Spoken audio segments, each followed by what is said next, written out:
प्रदेश छत्तीसगढ़ देख रहे हैं आप। मैं हूं आपके साथ शुभांगी सिंह मिश्रा। चलिए रुक कर लेते हैं भोपाल से मिल रही इस वक्त की बड़ी खबर का, जहां मिर्ची बाबा उर्फ वैराग्यनाथ गिरी को रेप के आरोप से कोर्ट ने बरी कर दिया है। जी हां, बता दें कि बीते साल 8 अगस्त 2022 को मिर्ची बाबा पर भोपाल में मामला दर्ज किया गया था और उनकी ग्वालियर से गिरफ्तारी हुई थी। मिर्ची बाबा पर निसंतान महिला ने नशीली भभूत खिलाकर रेप करने का आरोप लगाया था, जिस पर जज समृता सिंह ठाकुर की अदालत ने सुनवाई करते हुए मिर्ची बाबा को बरी कर दिया है। तो बता दें कि मिर्ची बाबा वैराग्यानंद गिरी जिन्हें कहा जाता है, एक बड़ा आरोप पिछले साल इन पर लगा था। रेप के आरोप में इनकी गिरफ्तारी हुई थी जबलपुर से, और अब खबरें हैं कि भोपाल में कोर्ट ने इन्हें बरी कर दिया है। रेप के आरोप इन पर सिद्ध नहीं हुए, जिसके चलते अब मिर्ची बाबा को बरी कर दिया गया है। जज समृता सिंह ने यह फैसला सुनाया है। फिलहाल भोपाल सेंट्रल जेल में बंद है मिर्ची बाबा। अधिक जानकारी ले लेते हैं, संवाददाता वासु हमारे साथ फोन लाइन पर जुड़ गए हैं। वासु, जिस तरह से इस पूरे मामले का खुलासा पिछले साल हुआ था, महिला ने बड़े आरोप लगाए थे मिर्ची बाबा पर, और इसके बाद जब गिरफ्तारी हुई थी तो यही माना जा रहा था कि शायद ये आरोप सिद्ध भी हो जाएंगे, लेकिन अब अचानक से ही इन्हें बरी कर दिया जाता है। क्या कुछ अपडेट? बिल्कुल शुभांगी, देखिए मिर्ची बाबा लगातार अपने बयानों के चलते चर्चा में आए थे, और सबसे पहले वो उस समय चर्चा में आए थे जब 2019 के जो लोकसभा के चुनाव हो रहे थे और कांग्रेस के प्रत्याशी दिग्विजय सिंह को जिताने के लिए उन्होंने मिर्ची हवन का आयोजन किया था। उसके बाद उन्होंने सुर्खियां बटोरी थी, लेकिन उसके बाद से लगातार कई ऐसी घटनाएं हुई जिसके चलते मिर्ची बाबा का विवादों से भी एक ताल्लुक जो है, एक रिश्ता जो है वो जुड़ता हुआ नजर आया, और कई बार उनके बयान भी हैं वो भी मीडिया में सामने आए, और जिसके चलते भी वो विवादों में रहे। सर, उनके ऊपर जिस तरीके से एक महिला के द्वारा आरोप लगाए गए और उसके बाद उन पर पुलिस ने कार्रवाई की, रेप का मामला दर्ज हुआ, पूरा केस जो है वो कोर्ट में चला, और कोर्ट में पिछले 1 साल से इस पूरे मामले को लेकर लगातार जो सुनवाई का सिलसिला है वो भी चल रहा था, लेकिन आखिरकार जो आरोप है वो मिर्ची बाबा पर सिद्ध नहीं हो पाए, और अब ये खबर मिल रही है कि कोर्ट से मिर्ची बाबा को बरी कर दिया गया है, जो कहीं ना कहीं मिर्ची बाबा के लिए एक राहत की खबर है। मिर्ची बाबा को कांग्रेस समर्थित संत के तौर पर भी देखा गया है, क्योंकि चाहे विधानसभा के चुनाव रहे हो या लोकसभा के चुनाव रहे हो, मिर्ची बाबा कांग्रेस के पक्ष में काम करते हुए नजर आए थे। जी शुभांगी, बिल्कुल सही कहा वासु आपने। जिस तरह से सुर्खियां बटोरी थी मिर्ची बाबा ने, लग नहीं रहा था कि इन पर ऐसे आरोप लगेंगे, लेकिन जब पिछले साल ये आरोप लगे थे तो महिला ने साफ ये कहा था कि उसे संतान नहीं है और बाबा ने इलाज के नाम पर धोखाधड़ी की है। लेकिन अब ये आरोप चूंकि सिद्ध नहीं हुए हैं, इसलिए मिर्ची बाबा को राहत मिल चुकी है। बहुत शुक्रिया आपका बातचीत के लिए। चलिए आगे बढ़ेंगे। गरियाबंद से बड़ी खबर आपको बताते हैं, जहां राज्य में कांग्रेस के संकल्प शिविर में शक्ति प्रदर्शन देखने को मिला। कार्यक्रम के समापन के बाद यहां पर जमकर शक्ति प्रदर्शन हुआ। पीसीसी अध्यक्ष दीपक बैज के सामने यहां पर शक्ति प्रदर्शन किया गया। ये सभी टिकट के दावेदार थे जो यहां पर शक्ति प्रदर्शन कर रहे थे। राजिम विधानसभा में आज टिकट के दावेदारों ने एक तरह से प्रदर्शन कर अपने दावेदारी को मजबूत करने का प्रयास किया। इससे पहले आपको बता दें कि लगातार खबरें आ रही थी कि दीपक बैज से कार्यकर्ता मांग कर रहे हैं।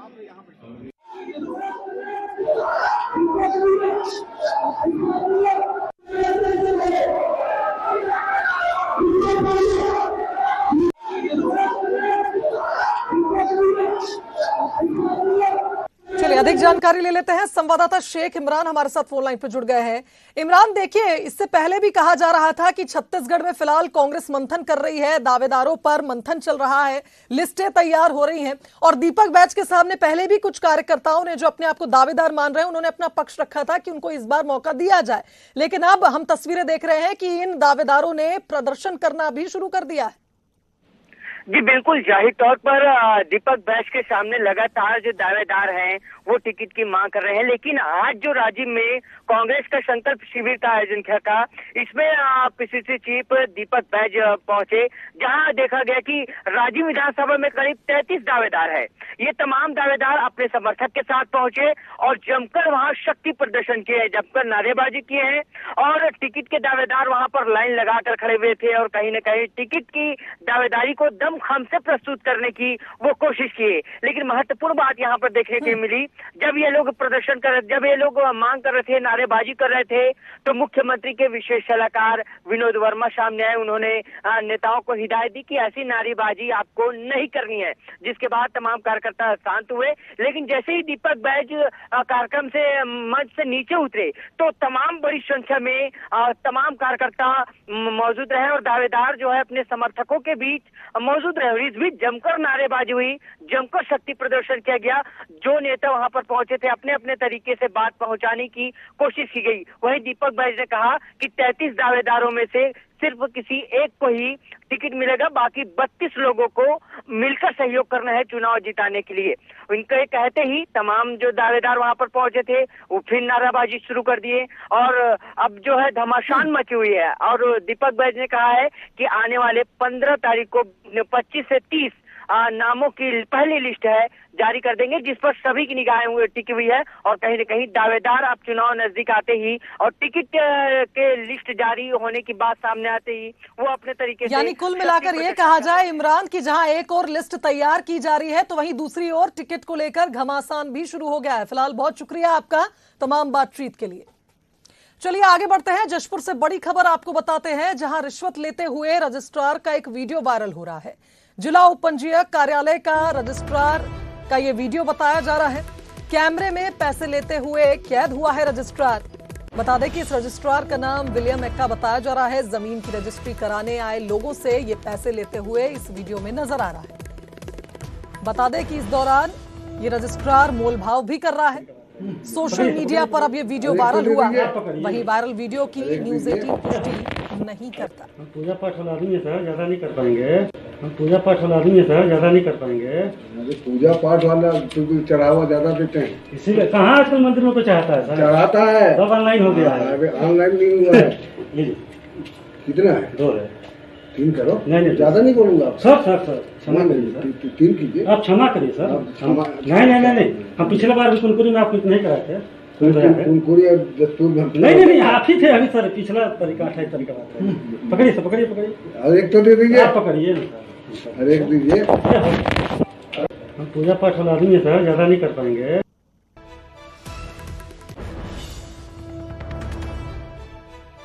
चलिए इस खबर पर संवाददाता दीपक का रुख कर लेते हैं, हमारे साथ फोन लाइन पे जुड़ गए हैं।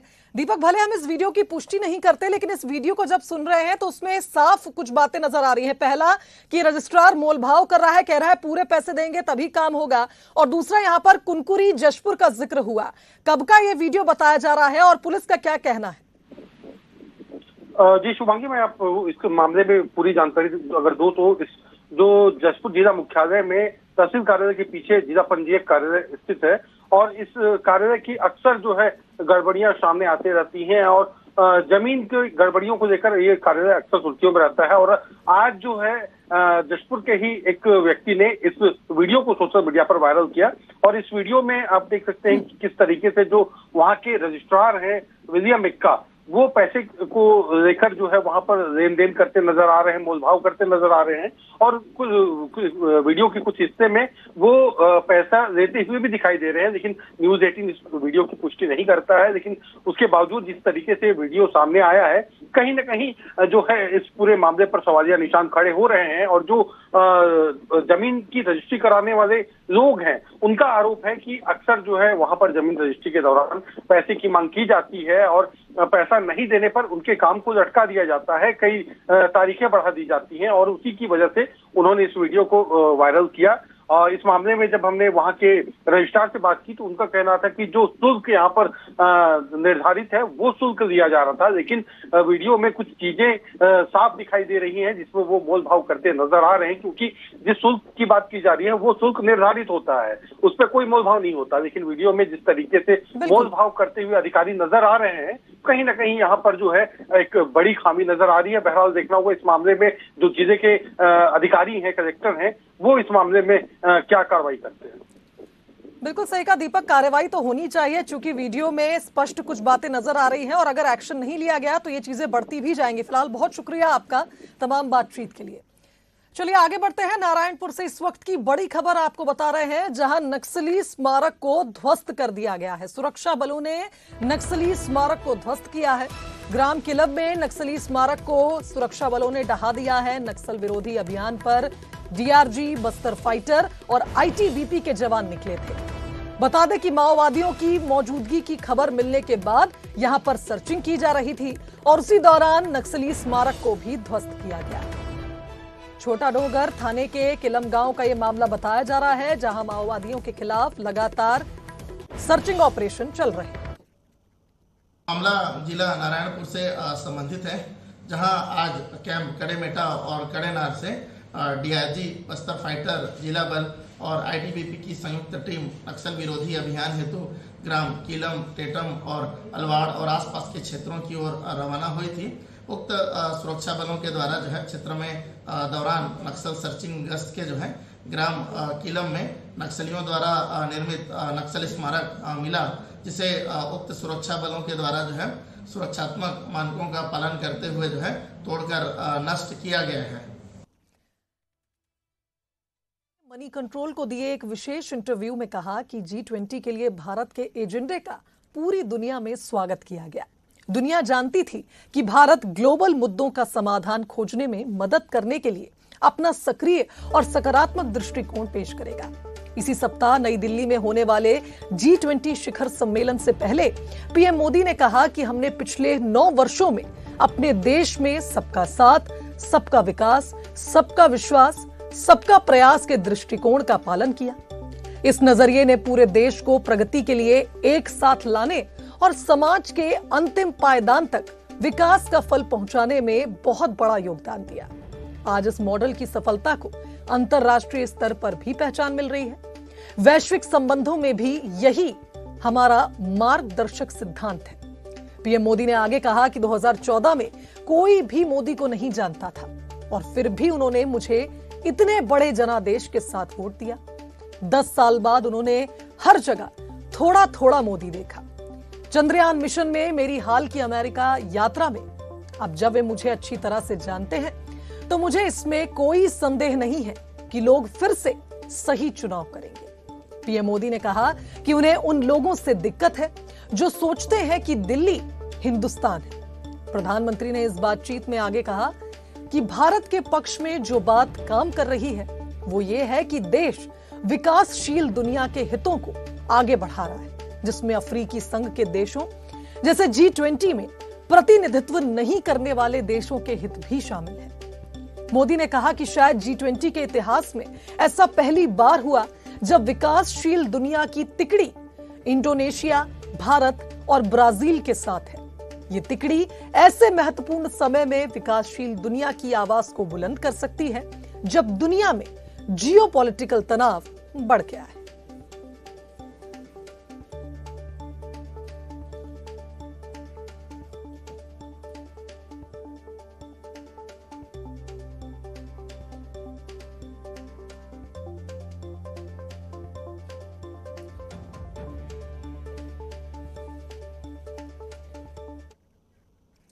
इधर विशेष सत्र पर सोनिया गांधी के खत का जवाब सोनिया गांधी ने पीएम मोदी को लिखा था और यह भी बता दें कि पत्र विशेष सत्र में 9 अहम मुद्दे उठाने को लेकर लिखा गया था।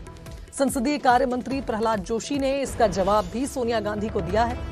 लिखा है कि आपका संसदीय परंपराओं पर ध्यान नहीं, सत्र बुलाने को लेकर पहले दलों से चर्चा नहीं होती है, सत्र के पहले दलों के साथ मुद्दों पर बैठक होती है, आपके उठाए मुद्दों पर मॉनसून सत्र में चर्चा हुई, सरकार ने उन सभी मुद्दों पर पहले ही जवाब दे दिया है। बता दें कि विशेष सत्र संसद का बुलाया गया है। उससे पहले सोनिया गांधी ने एक पत्र लिखकर प्रधानमंत्री नरेंद्र मोदी से कई मुद्दों पर इस सत्र के दौरान बातचीत की बात रखी थी, जिसका जवाब अब दिया गया है।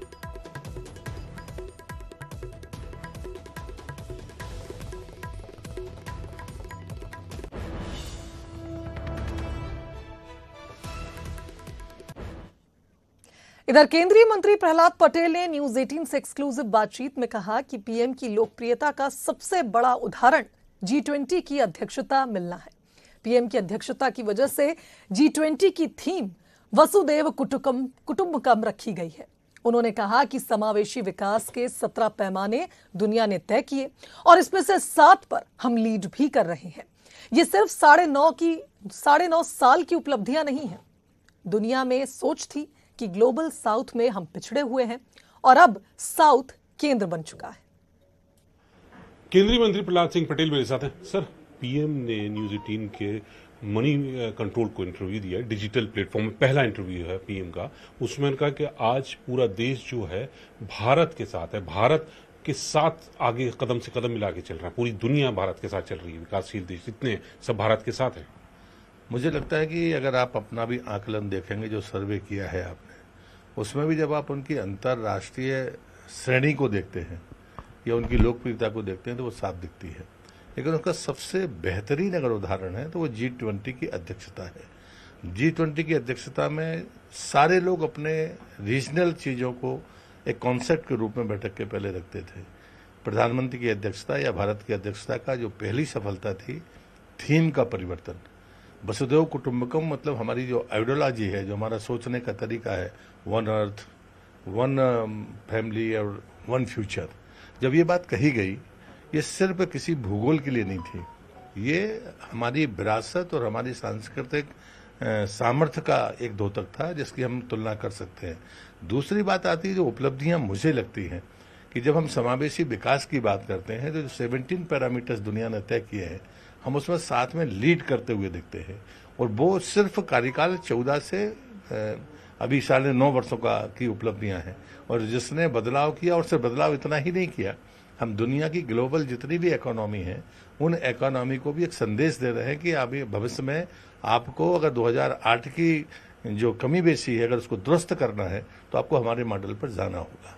तो वो यही बात सर पीएम ने भी कहा है कि दुनिया में विकास का रास्ता भारत से है, भारत के जरिए ही विकास होगा पूरी दुनिया का। नहीं, इसलिए मैंने कहा ना कि आप भूगोल भर की बात मत करिए, आप अपनी सांस्कृतिक विरासत और पहचान की बात भी करिए। कभी भी ग्लोबल साउथ के बारे में पहले जो दुनिया में सोच था, ऐसा लगता था कि हम सबसे पिछड़े लोग हैं, लेकिन ग्लोबल साउथ की जो कॉन्सेप्ट है वो सम्मानजनक स्थिति में वो केंद्र बन गया है, चर्चा का केंद्र बन गया है। और इसलिए भारत जैसा देश जिसके पास में काम करने वाले हाथ ज्यादा हैं, उस आयु वर्ग के लोग हैं, और इसलिए दुनिया में फैले हुए भारतीय हों या भारत में रहने वाले वो हाथ जो काम करने वाले लोग हैं। आप स्मरण करिए, कभी अटल बिहारी वाजपेयी जी से कहा गया था कि आपके देश की जनसंख्या इतनी है, तो उन्होंने कहा कि सिर मत गिनिए, हाथ गिनिए। तो मुझे लगता है काम करना और उन बातों के लिए काम करना जो दुनिया को शांति दे, दुनिया के को परिवार मानकर आगे काम करें, ये नेतृत्व नरेंद्र मोदी जी का नेतृत्व है। और इसलिए मुझे लगता है कि इंटरव्यू में जो उन्होंने बातें की हैं, उनको सिर्फ देश के प्रधानमंत्री के तौर पर देखना शायद अन्याय होगा। हम दुनिया के परिप्रेक्ष्य में उनकी लीडरशिप, उनके विजन को देखेंगे तो ज्यादा बेहतर होगा। कैमरामैन मुनमुन के साथ नई दिल्ली से अशरफ काज़मी, न्यूज़ 18। चलिए आगे बढ़ते हैं। केंद्रीय मंत्री नितिन गडकरी ने ओमकारेश्वर पहुंचकर भगवान शिव के दर्शन किए। इस दौरान केंद्रीय मंत्री नितिन गडकरी का परिवार भी उनके साथ था। बता दें कि केंद्रीय मंत्री नितिन गडकरी बीजेपी की जन आशीर्वाद यात्रा को हरी झंडी को दिखाने के लिए ओमकारेश्वर पहुंचे थे और इस दौरान उन्होंने परिवार सहित यहां पर पूजा अर्चना की। तस्वीरों में आप देख सकते हैं केंद्रीय परिवहन मंत्री नितिन गडकरी परिवार के साथ भगवान शिव के धाम ओमकारेश्वर पहुंचे, यहां विशेष पूजा अर्चना की।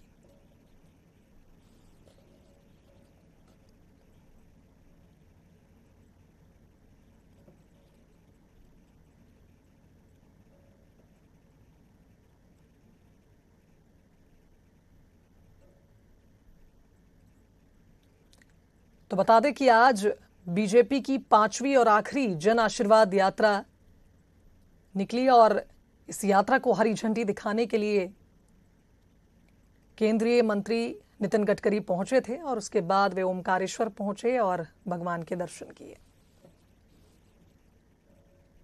चलिए आगे बढ़ते हैं। कोरबा से बड़ी खबर आपको बताते हैं, जहां हड़ताली स्वास्थ्य कर्मचारियों पर गाज गिरी है।